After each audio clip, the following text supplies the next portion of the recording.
Dressed in full military camouflage, Vladimir Putin just delivered a chilling message to the West, unveiling a nuclear-powered cruise missile that he claims can fly indefinitely and evade every defense system on the planet.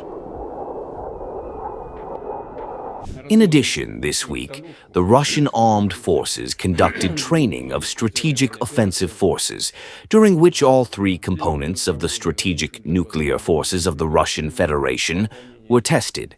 Let's start working. The floor is yours, Valery Vasilyevich Gerasimov, Chief of the General Staff. In a rare appearance at a military command post, Putin received a stunning briefing from Chief of the General Staff Valery Gerasimov about the Burevestnik, Russian for storm petrel. The missile, Gerasimov reported, flew for 15 continuous hours, covering an extraordinary 14,000 kilometers while performing complex evasive maneuvers specifically designed to penetrate Western air defenses. This test was carried out on October 21st. Indeed, unlike the previous tests, a multi-hour flight of the missile was carried out, during which it covered a distance of 14,000 kilometers. This is not a limit. On a nuclear power plant? On a nuclear power plant, yes. The technical characteristics of this weapon allow it to be used with guaranteed accuracy on high protected objects at any distance. In addition, during the flight of the missile, all vertical and horizontal maneuvers were carried out, thereby demonstrating its high capabilities of bypassing anti-aircraft and anti-missile defense. Putin called the October 21st test a breakthrough moment, one that even Russia's top military experts had deemed impossible just years ago. Now he says the weapon is ready to move into its final deployment phase. The system, he declared, is effectively invincible against any current or future defense technology. We will have to decide what this weapon is, what class it belongs to, what the new system is like. We need to determine possible applications and start preparing the infrastructure for the deployment of this weapon in our armed forces.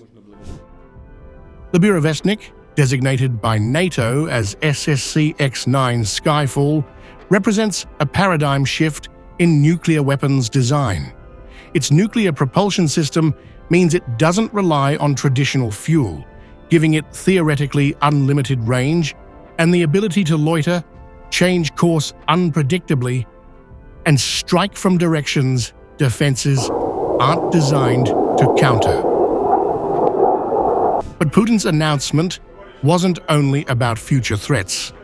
Gerasimov also reported major battlefield gains in Ukraine, claiming Russian forces have encircled 31 Ukrainian battalions near Krasnoarmeysk and Dmitrovka, and another 18 battalions in Kupyansk.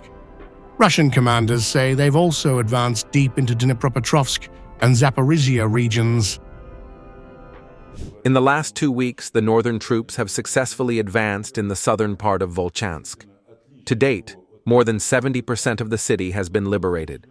The assault squads of the southern troops liberated the settlements of Dronovka and Pleshevka and continue to conduct urban battles in Seversky and Konstantinovka.